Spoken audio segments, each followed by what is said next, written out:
గట్టిగా జై మార్కండేయ, జై మార్కండేయ. పద్మశాలి సోదరులకు ధన్యవాదాలు. ఈరోజు తెలంగాణ పద్మశాలి సంఘం అధ్యక్షుడు మిత్రుడు మురళి గారు, అఖిల భారత పద్మశాలి అధ్యక్షులు స్వామి గారి నేతృత్వంలో తెలంగాణ రాష్ట్రమే కాకుండా దేశం నలుమూలల నుంచి ఈరోజు పద్మశాలి సోదరులను ఆహ్వానించి ఒక ఆత్మీయ సమ్మేళనం ఏర్పాటు చేసి నాతో పాటు పెద్దలు మంత్రివర్యులు తుమ్మల నాగేశ్వరరావు గారిని, వరంగల్ మున్సిపల్ కార్పొరేషన్ మేయర్ గుండు సుధారాణి గారిని,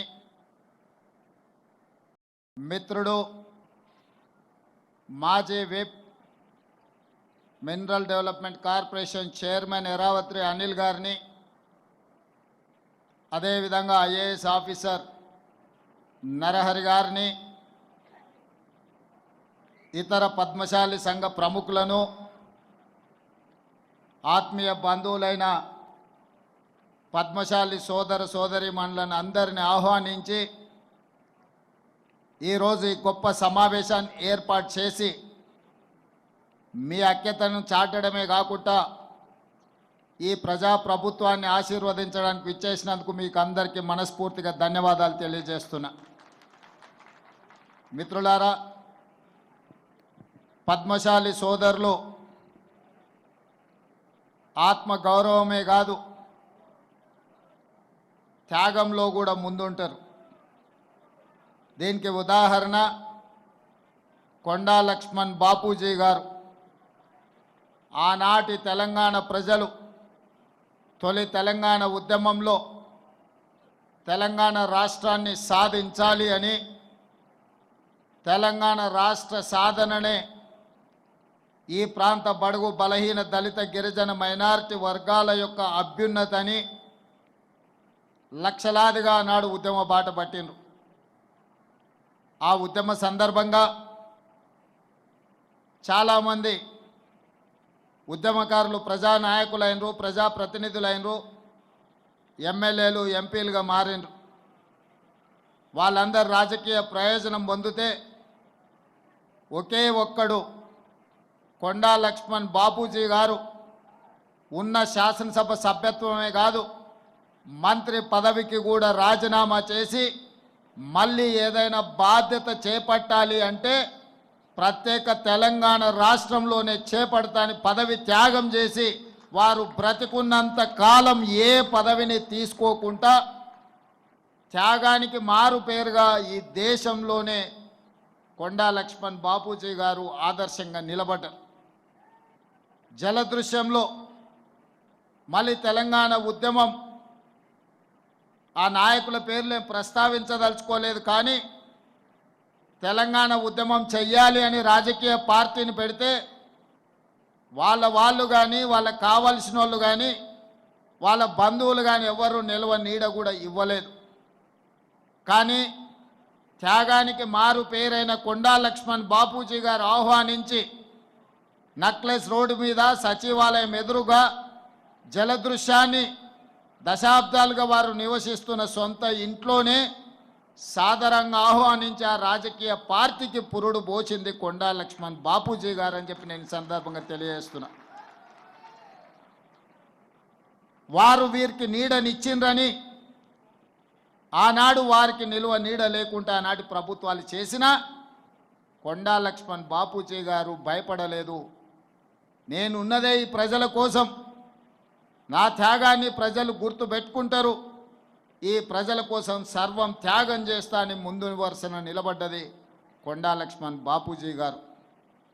కానీ దురదృష్టం, వారు మరణించినప్పుడు వారు చేసిన త్యాగాల పునాదుల మీద రాజకీయ వ్యవస్థను ఏర్పాటు చేసుకున్న నాయకులు చివరి చూపు చూడడానికి కూడా వారి దగ్గరికి రాలేదు, నివాళులు అర్పించలేదు. అంటే ఈ పద్మశాలి జాతి మీద, కొండా లక్ష్మణ్ బాపూజీ గారి మీద వారికి ఉన్న ఆలోచన, వారు ఏ రకంగా మన పట్ల వ్యవహరించినరో మా పద్మశాలి సోదరులకు నేను గుర్తు చేయదలుచుకున్నా.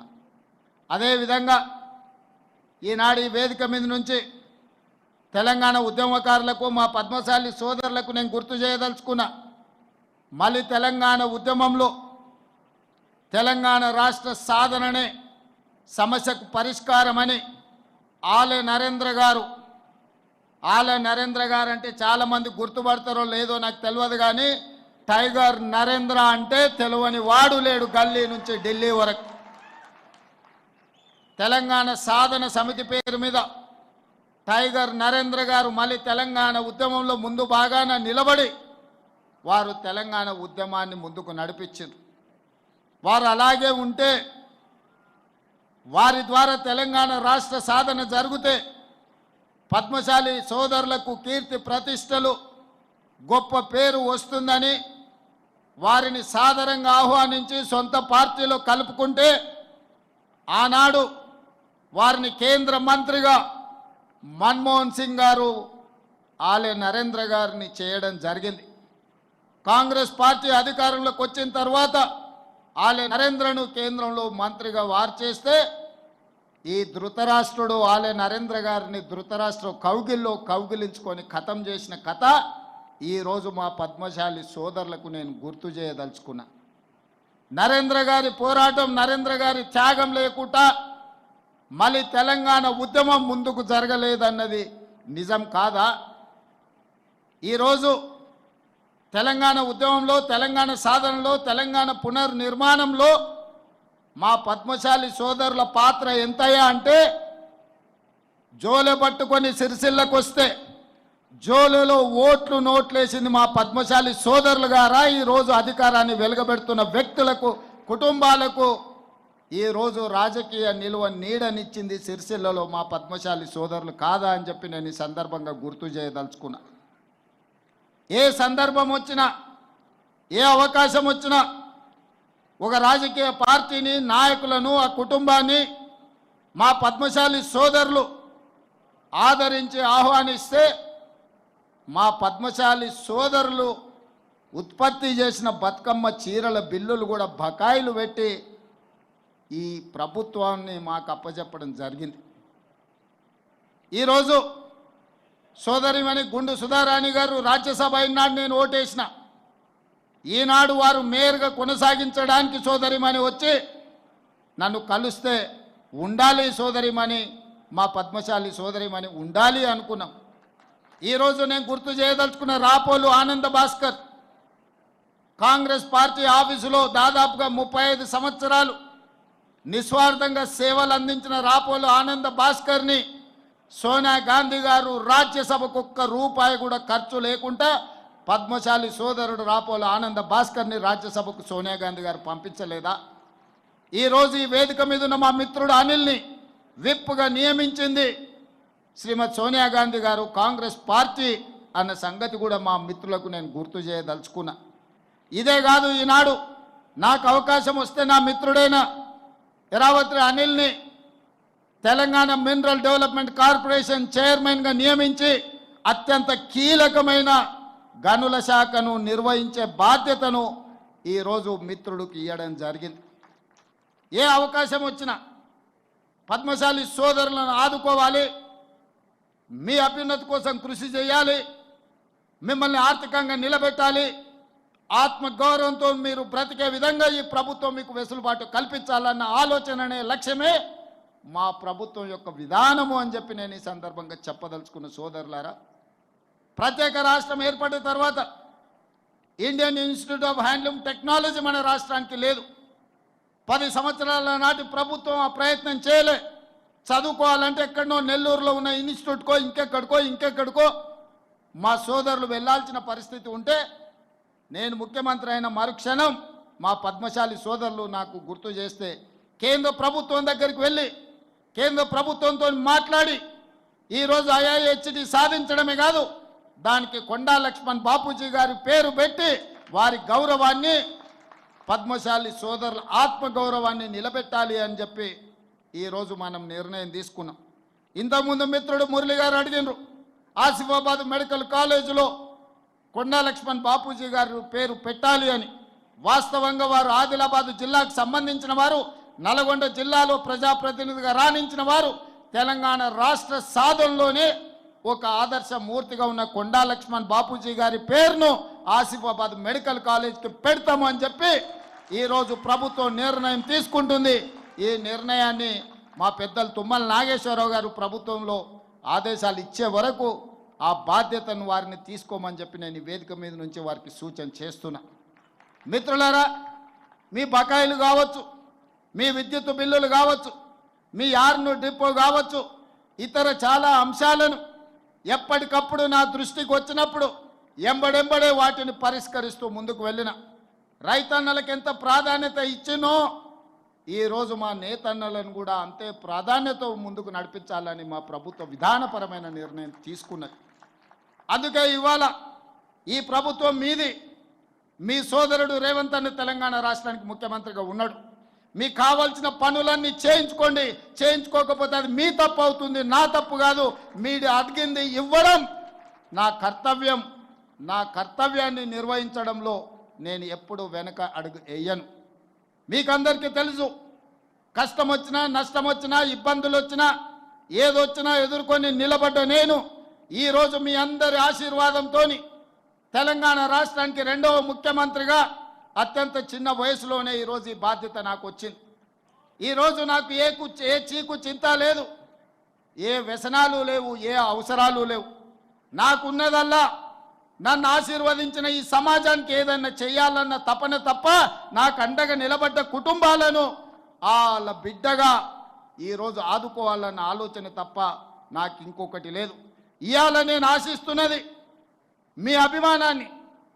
మీ అభిమానంతో గుండెల్లో పెట్టుకుంటే మీకోసం నిరంతరం పనిచేస్తా, 24 గంటలు పనిచేస్తా, మీ అభివృద్ధిలో భాగస్వామిని అవుతా.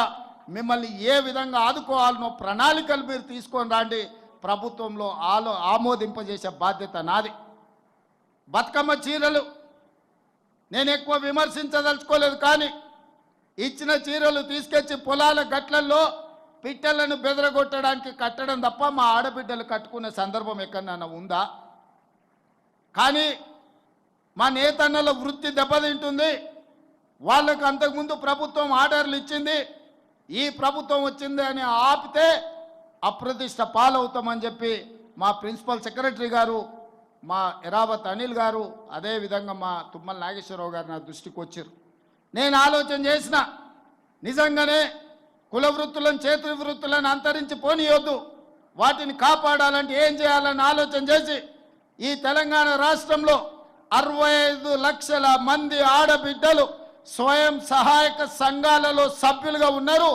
ఆడబిడ్డలకు ప్రత్యేకంగా చీర సారే పెట్టే సాంప్రదాయంలో ఒక్కొక్కరికి 2 మంచి చీరలను ఇద్దాం తుమ్మలన్న 1,30,00,000 చీరలు మా పద్మశాలి సోదరులకు ఆర్డర్ ఇవ్వండి.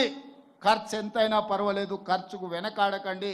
ఆనాడు బతుకమ్మ చీరలకు 250 రూపాయలు ఖర్చు పెడితే నాకు తెలిసి ఈరోజు 500 నుంచి 600 రూపాయలు ఆ చీర మీద పెట్టుబడి పెట్టి ఈరోజు మనం 600 కోట్ల రూపాయల ఆర్డర్స్ ఈరోజు పద్మశాలి సోదరులకు ఇవ్వడం జరిగింది. కరెంటు బిల్లులు, బతుకమ్మ చీరల బకాయిలు, వేములవాడలో యాన్ డిపో, అదేవిధంగా మీకు సంబంధించిన బకాయిలను, ఇన్సూరెన్స్లను అన్నిటిని కూడా గత ఆగస్టులోనే మీ సమావేశానికి వచ్చినప్పుడు నిర్ణయం తీసుకోవడం జరిగింది. ఇక ఈరోజు ఈ సమావేశం బలహీన వర్గాలకి వేదిక మీద నుంచి మా పద్మశాలి సోదరులకే కాదు, బలహీన వర్గాలకు నేను విజ్ఞప్తి చేయదలుచుకున్నా. మిత్రులారా, ఆనాడు బ్రిటిషర్స్ అధికారంలో ఉన్నప్పుడు 1931లో కులగణన జరిగింది. 1931లో కులగణన జరిగితే మళ్ళీ శ్రీమతి ఇందిరాగాంధీ గారు ఉన్నప్పుడు 1979లో బలహీన వర్గాలకు రిజర్వేషన్లు ఇవ్వాలి, వాళ్ళని ఆదుకోవాలని మండల్ కమిషన్ని ఆ రోజు కాంగ్రెస్ పార్టీ ఇందిరమ్మ రాజ్యంలో మన వాళ్ళు నిర్ణయం తీసుకున్నారు. మండల్ కమిషన్ దాదాపుగా 1990 నివేదిక వెలికి తీసుకొచ్చి ఆనాడు మొత్తం బీసీలు 52%, ఇంక్లూడింగ్ ముస్లిం మైనారిటీలు కూడా బీసీలలో ఉన్నారు, వాళ్ళకి 27% రిజర్వేషన్లు ఇవ్వాలి అని మండల్ కమిషన్ రికమెండ్ చేస్తే 27% రిజర్వేషన్ అమలు చేసింది కాంగ్రెస్ పార్టీ. బలహీన వర్గాలకు అండగా నిలబడ్డది కాంగ్రెస్ పార్టీ. అదేవిధంగా 2011లో సోనియా గాంధీ గారి నాయకత్వంలో దేశం మొత్తంలో కులగణను చేసిండ్రు. ఆ నివేదిక ఇచ్చే లోపల 2014లో ప్రభుత్వం మారింది. నరేంద్ర మోడీ గారు ప్రధానమంత్రి అయినరు. వారు ప్రధానమంత్రిగా బాధ్యతలు చేపట్టిన తర్వాత 2011లో కాంగ్రెస్ పార్టీ సోనియా గాంధీ గారి నాయకత్వంలో నిర్వహించిన కులగణన సర్వేను ఈరోజు తొక్కి పెట్టిండ్రు. వాళ్ళు కనిపించకుండా చేసిండ్రు. అలాంటిది రాహుల్ గాంధీ గారు భారత్ జోడో యాత్ర సందర్భంగా బలహీన వర్గాల యొక్క కష్టాలను నష్టాలను చూసి కాంగ్రెస్ పార్టీ తెలంగాణ రాష్ట్రంలో అధికారంలోకి వచ్చిన ఎంబడే కులగణను చేస్తామని ప్రజలకు మాట ఇచ్చిండ్రు. బలహీన వర్గాలు గాంధీ కుటుంబాన్ని నమ్మిండ్రు. ఎందుకంటే తెలంగాణ ఇస్తామని చెప్పి ఎన్ని కష్ట నష్టాలు ఎదురైనా తెలంగాణ రాష్ట్రాన్ని ఇచ్చిన కుటుంబం, దేశానికి స్వతంత్రం తెచ్చిన కుటుంబం కాబట్టి రాహుల్ గాంధీ గారిని తెలంగాణ ప్రజలు నమ్మి ఆశీర్వదించిండ్రు. అందుకే ఈరోజు రాహుల్ గాంధీ గారి మాట ప్రకారం మొదటి సంవత్సరంలోనే తెలంగాణ రాష్ట్రంలో కులగణను పూర్తి చెయ్యాలి అని పక్కడ్బందీగా పక్క రాష్ట్రాలలో అన్ని నిర్ణయాలను సమీక్షించి పక్కడ్బందీగా ఈరోజు తెలంగాణ రాష్ట్రంలో కులగణన చేసి దాదాపుగా 56.33% బలహీన వర్గాల లెక్క తేల్చినాం.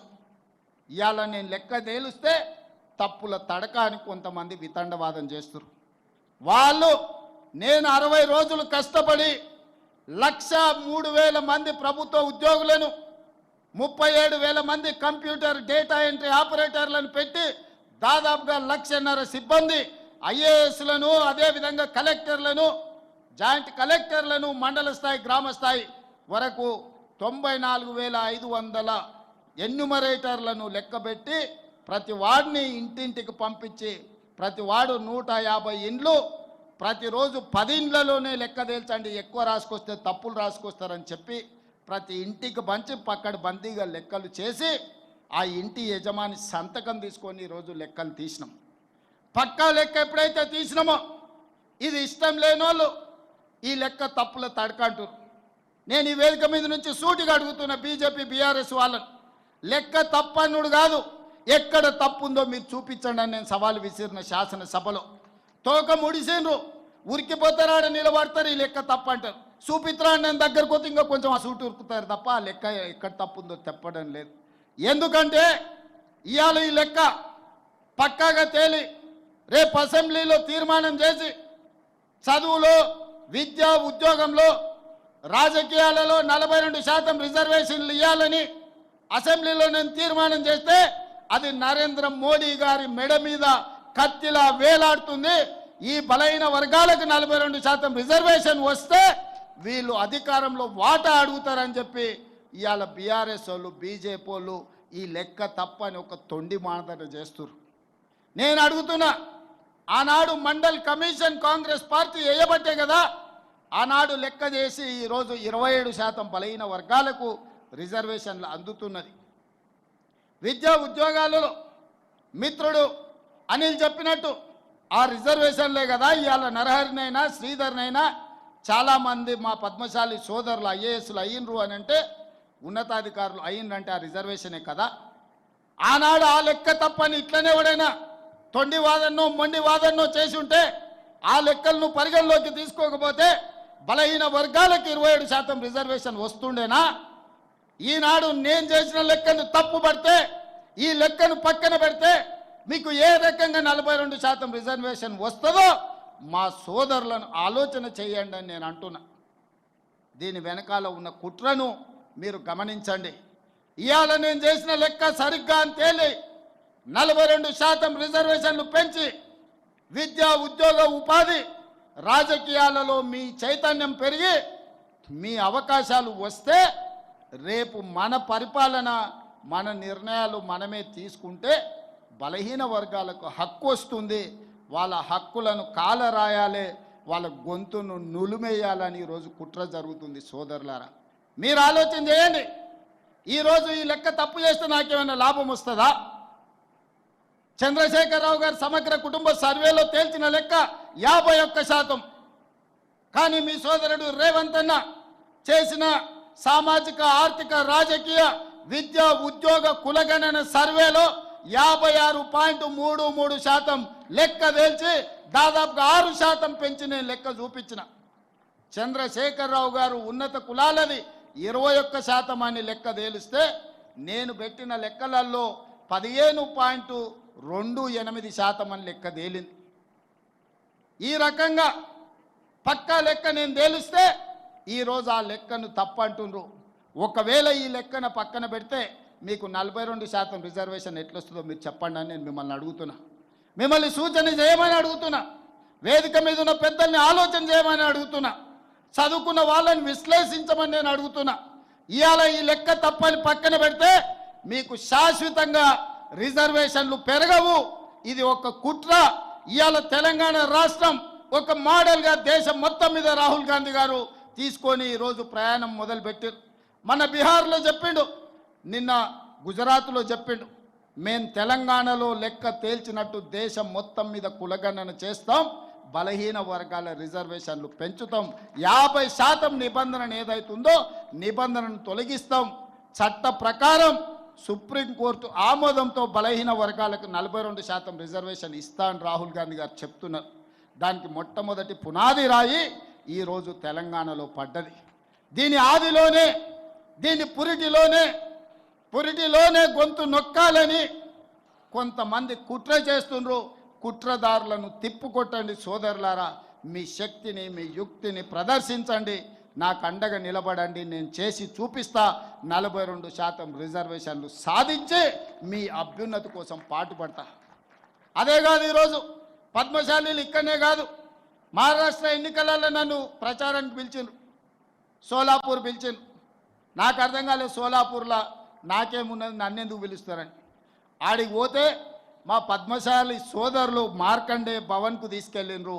అక్కడ ఎవరు గెలవాలన్నా మా సోదరులే. ఈరోజు సోలాపూర్లో ఎవరు ఎమ్మెల్యే ఎంపీ గెలవాలంటే మా పద్మశాలి సోదరులు ఇక్కడి నుంచి వలసపోయిన వాళ్ళు, మా జగిత్యాల, కరీంనగర్, సిరిసిల్ల ప్రాంతాలకు సంబంధించిన సోదరులు అక్కడ ఉన్నారు. అక్కడ వాళ్ళు నన్ను ఒక మాట అడిగినారు, సార్ మేము 100 ఏళ్ళ పైన ఇక్కడికి వచ్చి మా రాకపోకలు, మా సుట్టరికాలు ఉన్నాయి, మేము పిల్లల్ని ఇచ్చుకున్నా చేసుకున్నా, మాకు ఫంక్షన్లకు ఒక కమ్యూనిటీ హాల్ లేదు, మీరు సాయం చేయండి అని అడిగినారు. కానీ వాళ్ళు మళ్ళీ నా దగ్గరికి రాలే, రమ్మని చెప్పిన.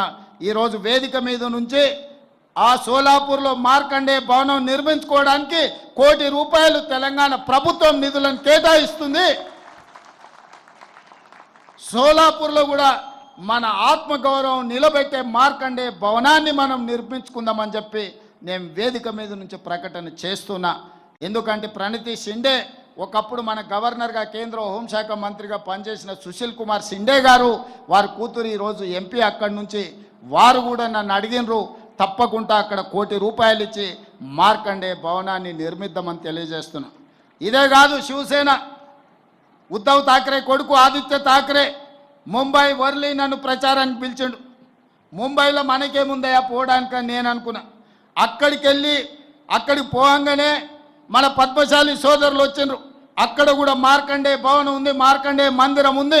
మా పద్మశాలి సోదరులు నేను అడిగితే, ఇక్కడ నన్ను ఎప్పుడు గెలిపించేది మీ తెలంగాణ పద్మశాలి సోదరులే, అందుకే నిన్ను ఎన్నికల ప్రచారానికి పిలిచినామని చెప్పి ఉద్ధవ్ ఠాక్రే పుత్రుడు ఆదిత్య ఠాక్రే చెప్పడం జరిగింది. ఇవాళ సోలాపూర్ అయినా, భివాండి అయినా, సూరత్ అయినా, వర్లీ అయినా, ఇవాళ సిరిసిల్ల అయినా మా సోదరులు అనుకుంటేనే ప్రజాప్రతినిధులుగా అయ్యే శక్తి మీ దగ్గర ఉన్నది. మీ శక్తి కూడగట్టుకోండి, రాజకీయ అవకాశాలను అందిపుచ్చుకోండి. వాటిని అందించే బాధ్యత కాంగ్రెస్ పార్టీ తీసుకుంటుంది. ఆర్థికంగా, రాజకీయంగా, ఉద్యోగపరంగా, విద్యాపరంగా ఈ ప్రభుత్వం మీకు అండగా నిలబడుతుంది. సోదరులారా, మీరందరూ యునైట్ కాండి, మీరందరూ ఏకమై ఆలోచన చెయ్యండి. మీ మేధావులతో ఒక కమిటీ వేసుకోండి. మీ పిల్లల చదువుల కోసం, వాళ్ళ ఉద్యోగాల కోసం, మన కుల వృత్తి కోసం, మన చేతి వృత్తుల కోసం ఏ రకమైన నైపుణ్యాన్ని పెంపొందించాలి, ఏ రకంగా స్కిల్స్ని మనం నేర్పించాలి, ఏ రకంగా వాళ్లకు ఉజ్వల భవిష్యత్తును అందించాలనో మీరు ప్రణాళికలు సిద్ధం చేసుకోండి. మీ సామాజిక వర్గంలో ఉన్న ఐఏఎస్లను చదువుకున్న వాళ్ళని అడగండి, వాళ్ళ ఆలోచన తీసుకోండి. ఆ ప్రతిపాదనలు రాష్ట్ర ప్రభుత్వానికి తీసుకురండి. ఖచ్చితంగా మీకోసం నిధులు కేటాయించి మీకోసం విధానపరమైన నిర్ణయాలు తీసుకోవడానికి రాష్ట్ర ప్రభుత్వం సిద్ధంగా ఉన్నది. నేనున్నప్పుడు మీరు ఈ పనులు చేయించుకోకపోతే మీకు జీవితంలో మళ్ళీ ఎవ్వరు కూడా మిమ్మల్ని ఆదరించరు. మీరు సమయాన్ని వృధా చేసుకోకుండా మీరు ఖచ్చితంగా పట్టుదలతోనే ముందుకు నడవండి. మీ ఆత్మగౌరవాన్ని నిలబెట్టి మీ అభివృద్ధి కోసం పనిచేసే బాధ్యత మీ సోదరుడిగా నేను తీసుకుంటా. రాజకీయాలలో కానీ ఉద్యోగ ఉపాధిలో కానీ మీకు అండగా నిలబడతా సోదరులారా. ఇప్పుడు మురళి చాలా విషయాలు ప్రస్తావించండి.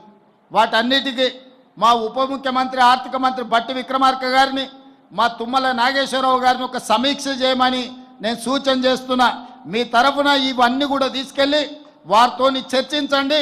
అందులో 100% చేయగలిగిన ప్రతి పనిని పరిష్కరించే బాధ్యత నేను తీసుకుంటా అని తెలియజేస్తూ, ఇంత ఓపికగా దూర ప్రాంతాల నుంచి ఇక్కడికి వచ్చి అండగా నిలబడి కులగణను ముందుకు తీసుకెళ్ళడానికి తప్పన్నోళ్లను వంగబెట్టి ఒక గుద్దండి. ఎందుకంటే ఇది తప్పు అంటే మీకు 42% రిజర్వేషన్ రాదు. ఇది తప్పు అంటే ఉద్యోగ ఉపాధి అవకాశాలలో మీ హక్కును కోల్పోతారు. రేపు బడ్జెట్లో రావాల్సిన నిధులు కూడా రావు. అందుకే సోదరులారా, మీరందరూ గట్టిగా నిలబడండి. మనకు రావాల్సిన హక్కులను సాధించుకుందామని తెలియజేస్తూ మీ అందరి దగ్గర సెలవు తీసుకుంటున్న ధన్యవాదాలు మిత్రులారా.